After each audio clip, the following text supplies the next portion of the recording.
Ladies and gentlemen, welcome back to the podcast. I am so happy that you decided to tune in today. You are listening to episode number 50. And if you're watching this on YouTube or you read the description of the podcast already, you already know who my guest for this week is. And if you don't know her, I literally don't know where you are, like you live under a rock or something, because she's all over social media. She's all over my social media too. And so I am so excited to welcome back to the podcast the woman who has the highest listened to episode on the podcast so far, Melissa Pyrch. Welcome to the show, Pyrch. It's glad to have you back. I am so excited to be here for episode 50. I cannot believe it. Congratulations to you. It is absolutely crazy that we're at episode 50, like literally more than a year ago was when we recorded your episode. And I remember I walked into that, we recorded 3 times, and I walked in that room every single time and I was literally shaking because I just didn't know what to do with myself. It's been a journey. And now we're here over Zoom, unfortunately, but we're here. And I'm still nervous, but we're good for now. The podcast has come such a long way. I hope your listeners see its growth. It's really been amazing to watch it grow, and what a journey you've been on. So congrats. This is amazing. Thank you.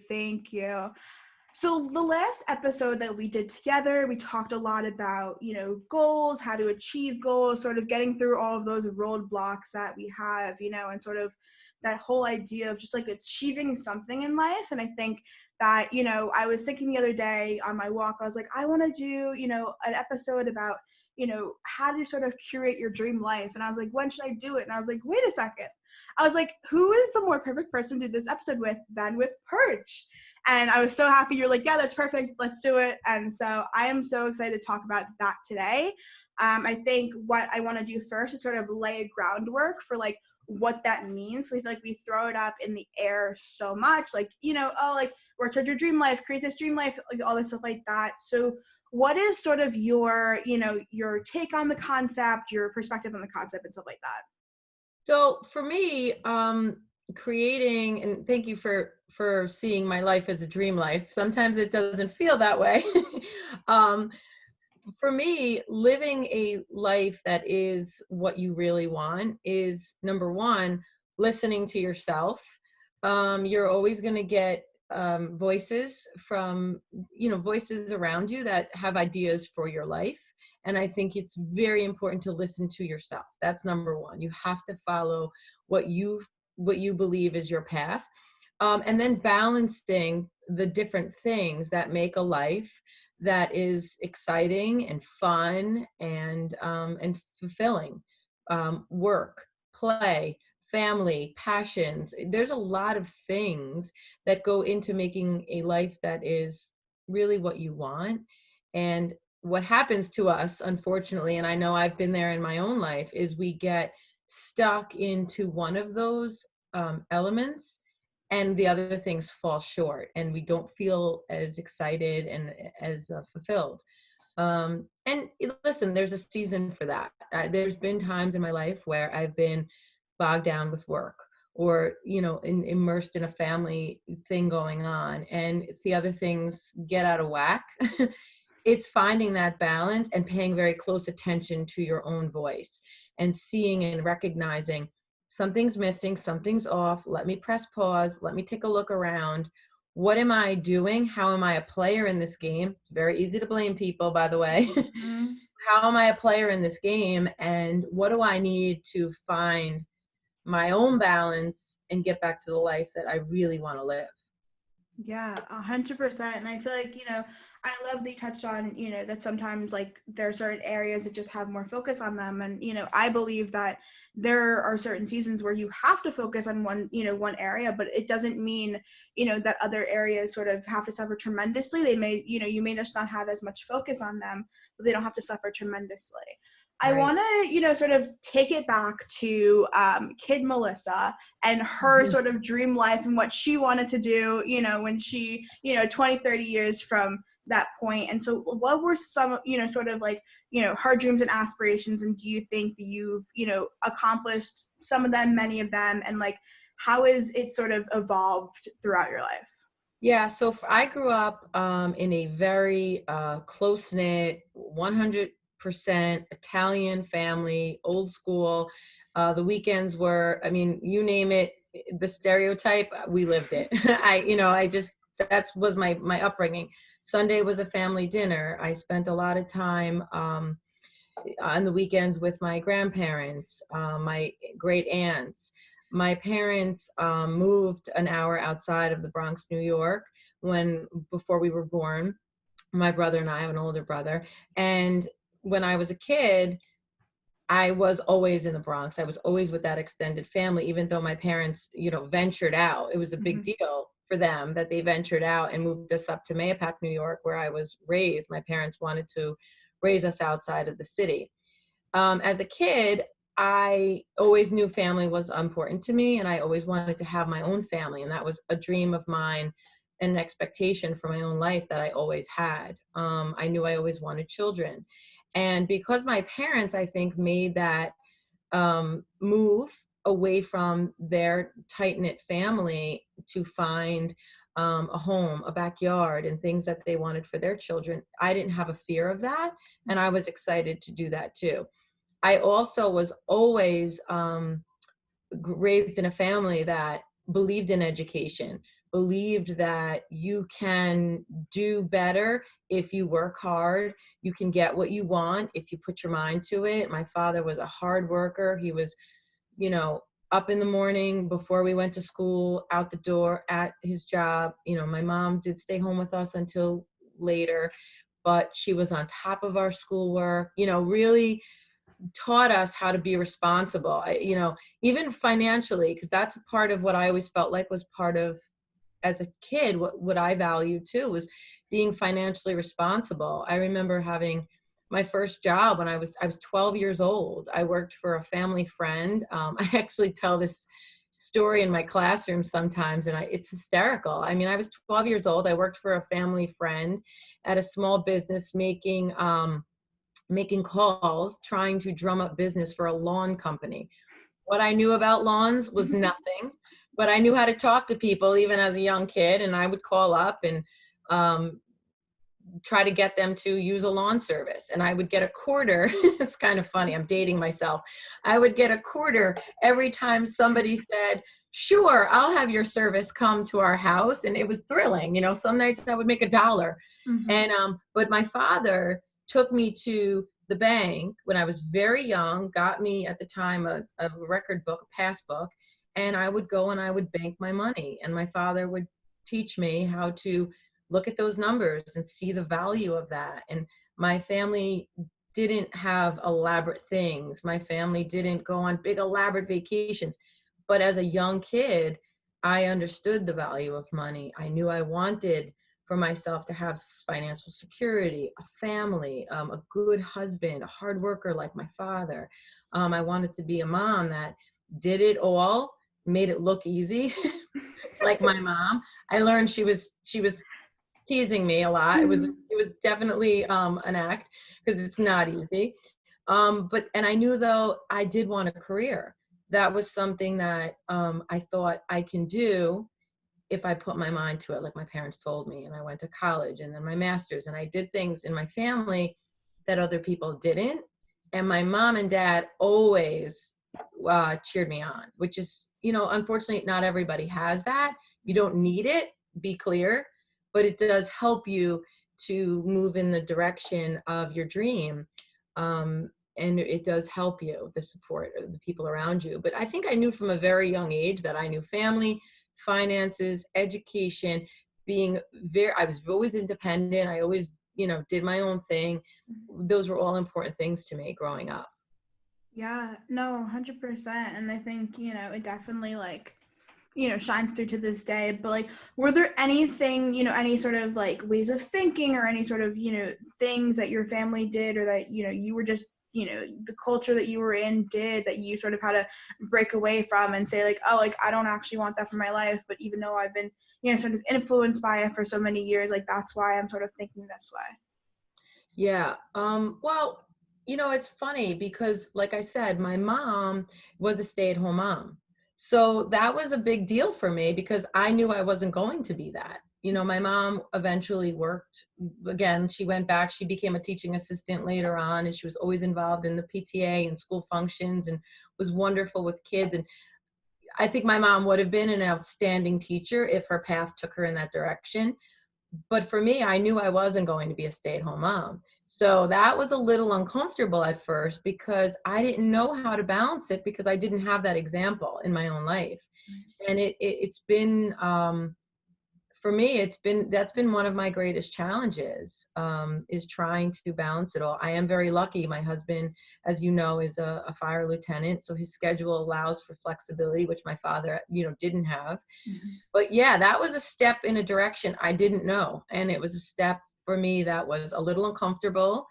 Um, and you kind of learn and navigate as you go. But one thing I will say to you and your listeners is just because you don't see the example or live the example doesn't mean you can't do it differently and do it well. Mhm. It's a little uncomfortable, a little scary because it does feel like you're in a pool you haven't seen before, but it can happen, and you figure it out.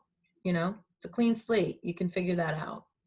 No, 100%. And I think that, like right now for me personally, like I'm doing things that my family never in a million years would think Mhm. I would do, including this podcast, and I've sort of had to, challenge their ways of thinking and challenge their beliefs and say, sometimes like, maybe this isn't right for me and stuff like that. Because for, from when I was 9 to literally like 3 years ago, I wanted to follow the path of my mother, my great grandmother, and all these people, because I was like, that's what I'm good at and that's what I should do. But in actuality, it's just sort of something that I'm good at, but not exactly what I need to do, sort of as a holistic thing.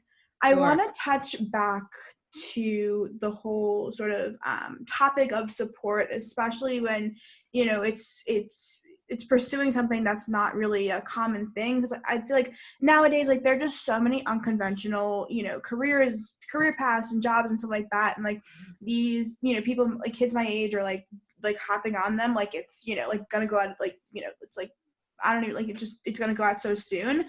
And sometimes parents, teachers, friends, whoever, like just like don't get it. So like, what's your best advice for those who just feel like they don't have any support in what they want to do, and they're very convinced that they want to do this? So it's funny. I think it's ingrained in us that we think family is the support that we will get and that we need. But what I've learned is, my family maybe doesn't know, as you know, I'm very big in my big dream at this point is to get this book published. My parents don't know about publishing a book.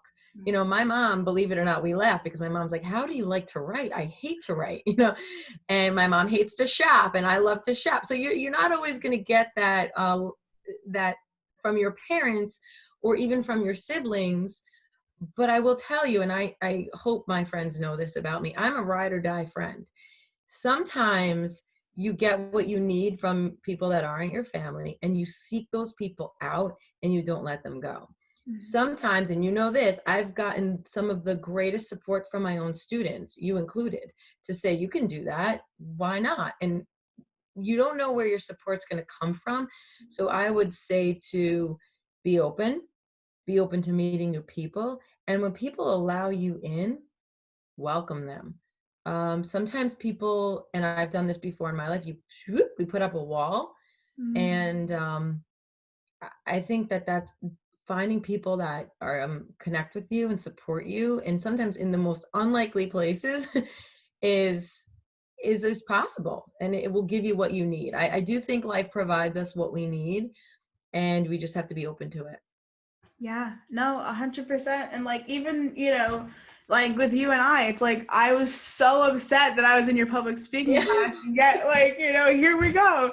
I remember it so vividly. It's like Farrah emailed me over the summer, and I just checked my schedule, and she's like, "Hey, like, just want to like check in and see what's going on." I was like, first of all, I don't have you as a teacher, and I'm very upset. And she's like, "It's totally fine. Like, you're good." And I was like, "I don't know about that one." I was like, "This is great. Like, started my senior year. Like, how am I supposed to survive now?"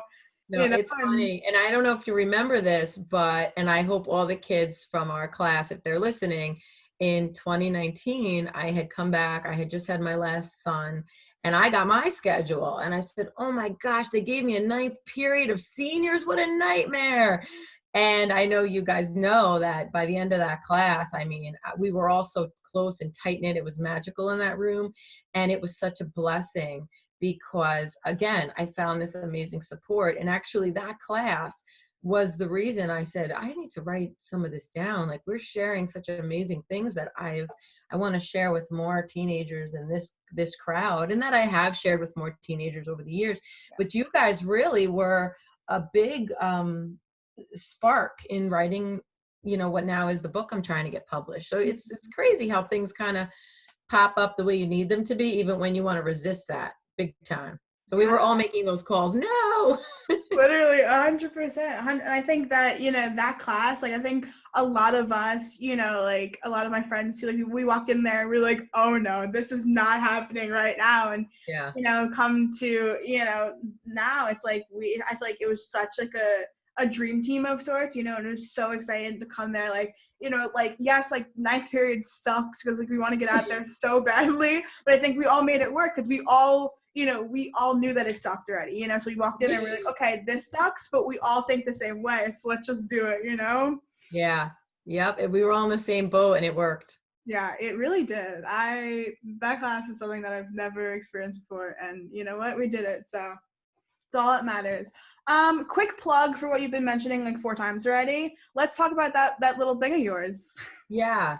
So, I wrote this book, Beyond the Bell, and I am in the process of querying literary agents and hoping one of them picks up the project and will help me sell it to a traditional publishing house.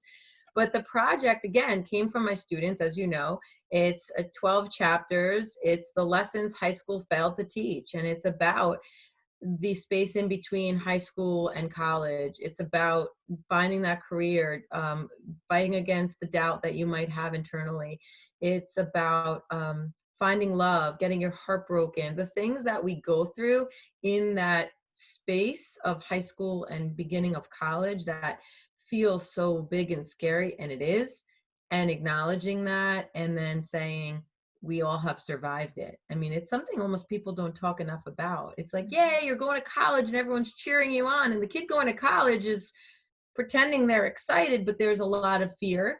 There's a lot of worry. And I remember even myself leaving home the first time, everybody's throwing the graduation party and everybody's so excited for this new adventure. And it is so exciting, but there is another emotion there that I think everybody goes through. And I think it's like everything else. Once you address it and acknowledge it and sit with it, you can handle it and move forward and really dive into the excitement. So that's kind of what the book tackles. And then it also tackles, you graduate and you're trying to get a job that you don't know anything really about. You feel scared to death when you enter those interviews because they're asking you about your experience.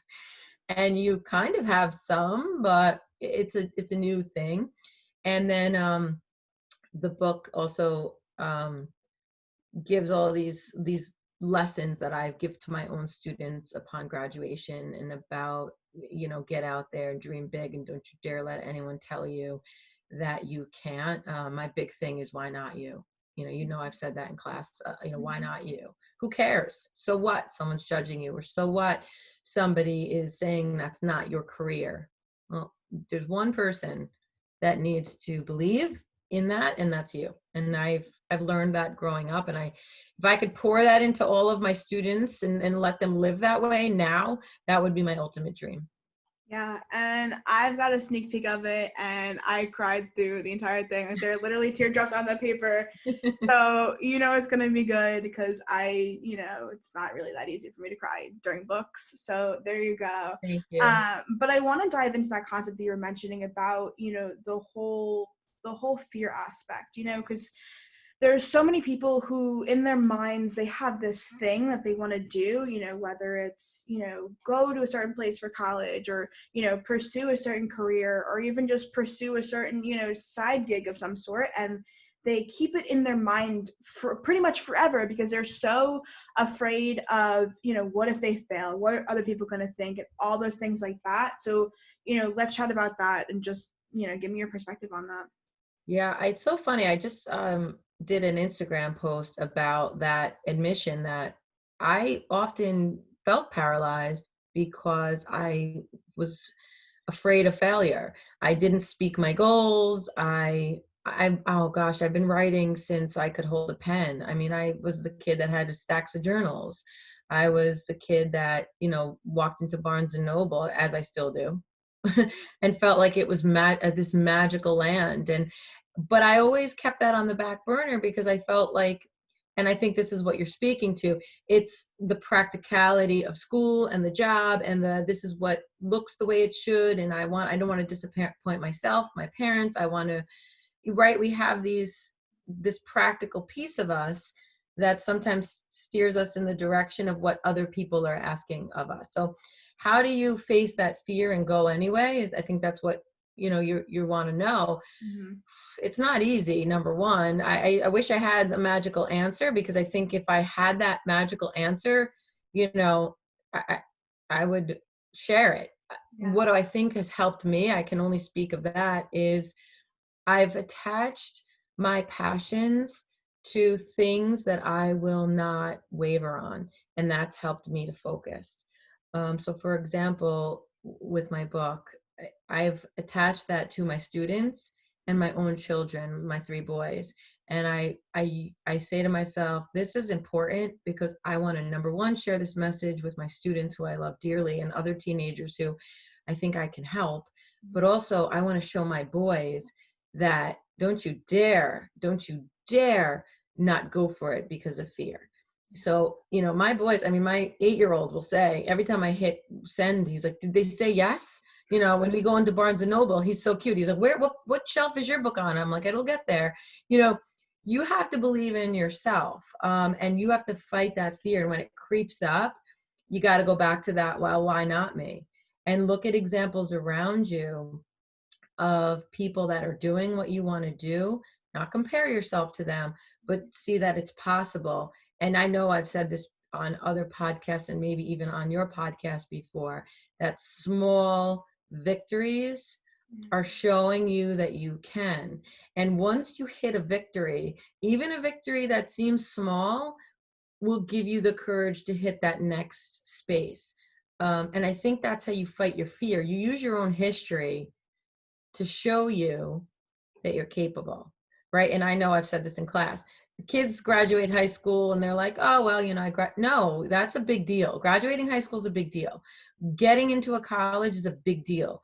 Passing your first semester is a big deal. People put that kind of aside because in their minds, they think it's what they're supposed to be doing or what is practical, but not everybody does those things. So I think once you start to look at your own history, you'll see that you're absolutely capable and the fear will dissipate because it will be just, this is who I am and I'm following who I am. So that's the best advice I can give. Look at yourself and, use your small wins to fuel you.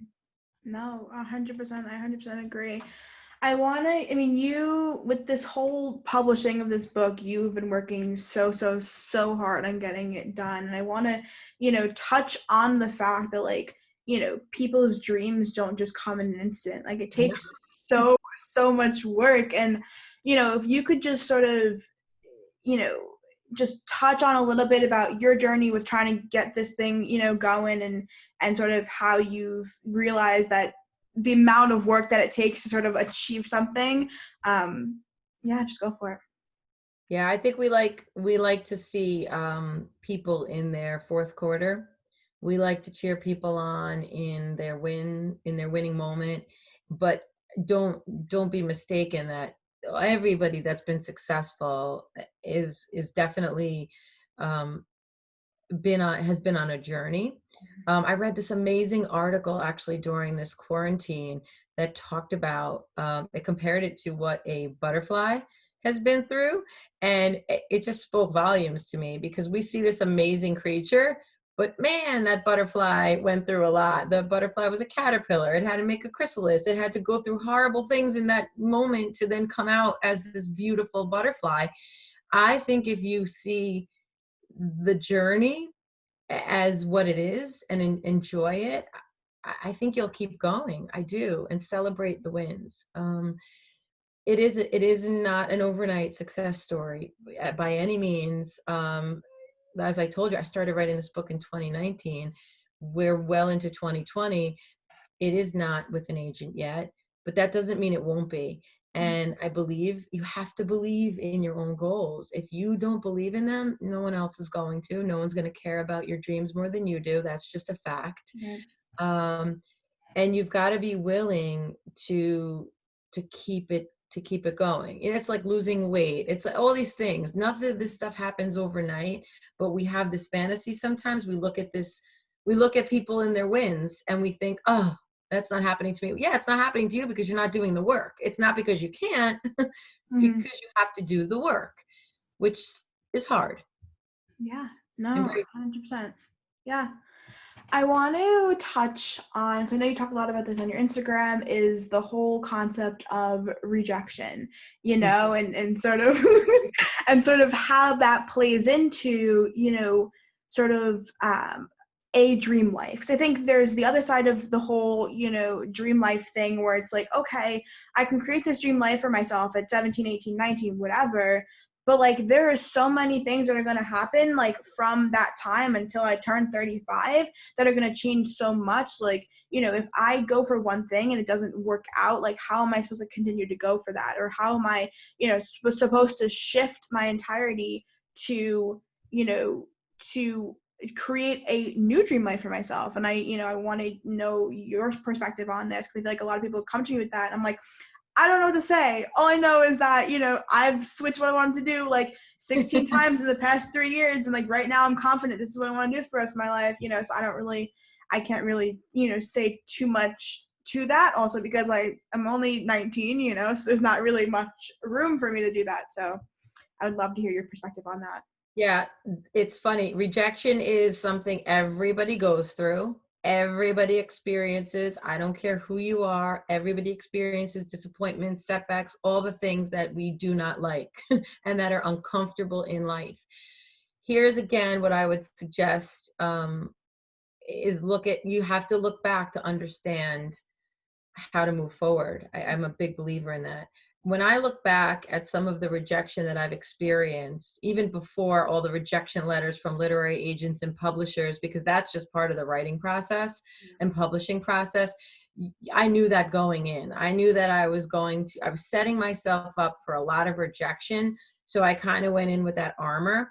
But a lot of times in life, we don't have that luxury of, you know, okay, I'm going to go for this and it's not going to work out. And you're ready for that. Instead, we go in with all this excitement, all this hope, and we get thrown this curveball that feels hard to recover from. Mm-hmm. And it can be, you know, but when you look back on your life and some of the rejection you've experienced, for me, I think back to growing up and falling in love for the first time, the second time, and having horrible heartbreak and how paralyzing that felt and how painful that felt for me, and thinking that, you know, how do I love again? How do I recover again when I've been so hurt by, you know, a past relationship? Mm-hmm. But then you find new love and you recover. And thankfully, you think, whew, thank God that didn't work out because I would have never found this. I like to call it the space between love. That's what it is. It's not like you're ever going to find it again. It just really is hard when you're going through that, what feels like, again, rejection, disappointment. Sometimes we picture, and I know I've done that. I've pictured a life with somebody and then it doesn't work out and you feel like, how do I go on? It is hard, but then you realize you've been here before, you've survived before, and you will be happy again. The same thing happened when I started teaching. My first job I loved my high school. I was so happy there. I loved my students, and I was laid off in June of that first year. I was 21, almost going to be 20. No, I was 22, going to be 23. I was laid off, still living with my parents. And I thought that was my dream job. That's where I wanted to be. And then I was blessed to get the job where I met all of you amazing students in, again, another district in Westchester County in New York. And I can't believe that at that moment I was so distraught, because now I look and I'm like, well, I hit the lotto. It Yeah. was the push I needed to be where I was meant to be, and where I then became the cheerleading coach, and I was able to teach the classes I wanted to teach. I mean, that's where in that next move, they didn't have electives at my old school. That's where I taught media, I taught public speaking, I taught poetry, and all these amazing passions I had were right there for me. Mhm. So it was devastating, don't get me wrong, to be laid off, but that rejection, that shift in my present pushed me to a future that was the right step for me. Um, so I would say that everybody's going to have these things in their lives, and everybody will prove to be able to move through them. But you've got to be willing to be uncomfortable, and you've got to be willing to have faith in yourself and the decisions that you make, that you're always stepping in the right direction, even if it feels like you're unsure. Yeah, no, 100%. And I'm so glad that you shared that, because I feel like a lot of the times you listen to things, you look at things, and like that is nowhere, talked about like ever. And I Yeah. think it's such a key point to like what, what sort of the process of like achieving your dreams looks like. 'Cause I know, for me, like going to California, like doing all these things, like the minute it got hard for me, I was like, oh crap, like what do I do now? Because I was so sad. I'm like, oh, like I've been a semester abroad before, like it was in a different country, like no big deal, like whatever. And then, like what was it, week 3 or 4, I was like, I'm behind in my homework and I can't, keep up with the podcast and stuff like that. I was like, what the heck do I do? I had no idea, because like for so long, like it was just so easy for me. Like high school, I just had it figured out, because by senior years, like I've been doing the same thing for 4 years. I had the same job for 6 years, because like I go to school, club, job, home, done, and it was fine. And then I come into this whole new area where I don't know anyone, anything really, because it's freaking California, like I don't know where anything is. And I was like, what the heck do I do? But luckily, coming into 2020, I was able to gain 2 internships that I have fallen in love with, and sort of figure out my major, my classes that, are really something that I, am passionate about to an extent. And I've been able to sort of, and going into the fall semester, I have three internships, the podcast, everything like that, and all these classes that I'm super, super excited to take. And it's so crazy how, you can bounce back from that. But the middle part of that was like, what do I do? I was so set on like just giving up and like just giving into all of it. And like, thank goodness, I didn't, because where I am right now is completely different from where I was, 4 months Yeah. It's human nature, I think, too. People need to also feel like they're not, this isn't, you're not the only one to be in that space. We've all been in that space, and many of us have been thankful for that space, quite frankly, because it pushed us, right? And it's pushing you as well. You almost have to recognize, here I am, hold on tight, buckle up, and go. You have no choice. That's your choice. ago. Go. Yeah. Yeah, exactly. Because you can't go backwards, gotta go forwards. Right. I want to roll into the final question of the podcast. You know what it is. And, I'd love to see if your answer will be different or the same. But based off the title of this podcast, what is one tip that you would give dreamers based off how you have fashioned your passion? Trust the voice inside. I know I say it all the time, but trust the voice inside. Listen to it. Don't push it away. Don't put it on mute. Um, Try really hard to find those quiet moments where you can listen to what you really want and acknowledge it and be thankful for it, and then think about how you can make the steps to put you in that position to live the life that you really want to live. I would also, only one addition to that would be to focus on the beauty in your life, to focus and be grateful for the things that are present now, so that you don't miss the things that are great. And it will happen, but you are the one responsible for making it happen. It's very easy to kick and scream and look at all the things that didn't work or are hard, but that will get you nowhere.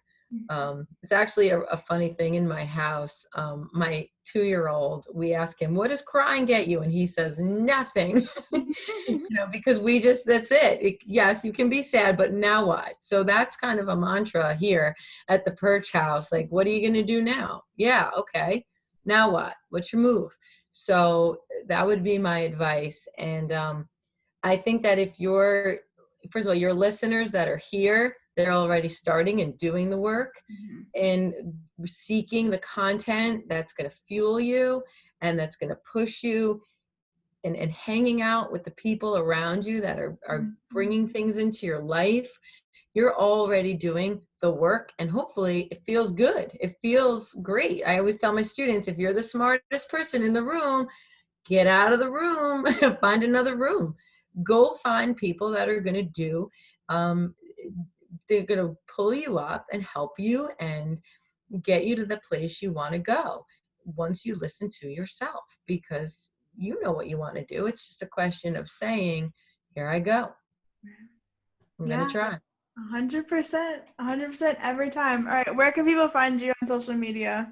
So my Instagram account is Pyrch Gets Published. That's my journey of following my dream, and you'll see the rejection there. I don't hide any of it. It's all there. And you can also find me. I am on Twitter on Melissa Pyrch, and I am also launching my website on July 10th, which is my birthday. So please check me out on melissapyrch.com. Thank you, Sammi Reyes, for all your support in making that happen. You've been amazing. So I hope you guys will check that out, and we'll connect in all new different ways with that new adventure that I'm trying out. Yes.